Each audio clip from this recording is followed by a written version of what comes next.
ವಿಶ್ವ ಹಿಂದೂ ಪರಿಷತ್ ಮುಖಂಡ ಶರಣ್ ಪಂಫೆಲ್ ಮತ್ತು ಬಂಟ್ವಾಳ ಪುರಸಭಾ ಮಾಜಿ ಅಧ್ಯಕ್ಷ ಮೊಹಮ್ಮದ್ ಶರೀಫ್ ಅವರ ಪ್ರಚೋದನಾಕಾರಿ ಹೇಳಿಕೆಗಳ ಹಿನ್ನೆಲೆಯಲ್ಲಿ ಬಂಟ್ವಾಳದ ಬಿಸಿ ರೋಡ್ನಲ್ಲಿ ಸೋಮವಾರ ಬೆಳಗ್ಗೆ ಬಿಗುವಿನ ವಾತಾವರಣ ಸೃಷ್ಟಿಯಾಗಿದೆ.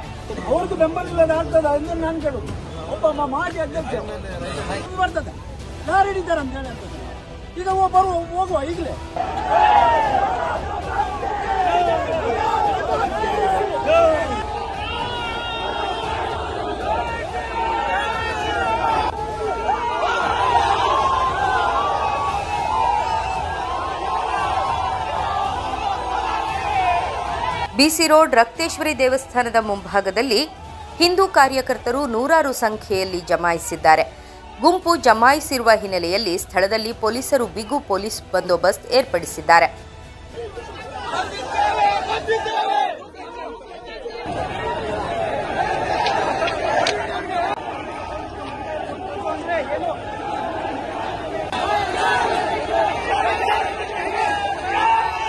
ನಮ್ಮ ಗಣೇಶೋತ್ಸವದ ಮೇಲೆ ಕಲ್ಲು ತೂರಾಟ, ಪೆಟ್ರೋಲ್ ಬಾಂಬ್ ಸಿಡಿಸಿ ನಮ್ಮ ಹಿಂದೂಗಳ ಮೇಲೆ ದಾಳಿ ಮಾಡಿದ್ದಾರೆ.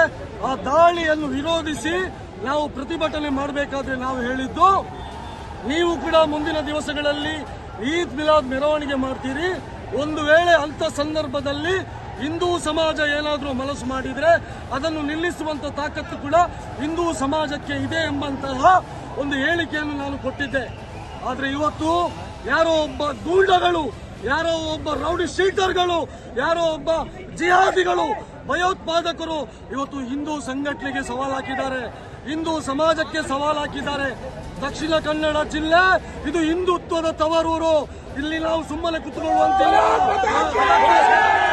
ಸಾವಿರಾರು ಸಂಖ್ಯೆಯಲ್ಲಿ ಸೇರಿರುವ ಹಿಂದೂ ಕಾರ್ಯಕರ್ತರು ಪ್ರತಿಭಟನೆಯನ್ನ ನಡೆಸುತ್ತಿದ್ದಾರೆ. ಈ ವೇಳೆ ಪೊಲೀಸರು ಬ್ಯಾರಿಕೇಡ್ಗಳನ್ನ ಇರಿಸಿ ಅವರನ್ನ ತಡೆಯುವ ಯತ್ನ ಮಾಡಿದ್ದಾರೆ.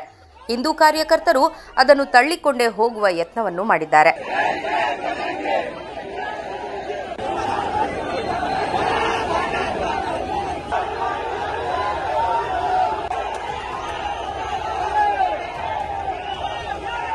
ಸ್ವಯಂ ಪ್ರೇರಿತವಾಗಿ ಇವತ್ತು ಹಿಂದೂ ಕಾರ್ಯಕರ್ತರು ಇವತ್ತು ಬೀಚ್ ರೋಡ್ಗೆ ಬಂದಿದ್ದಾರೆ.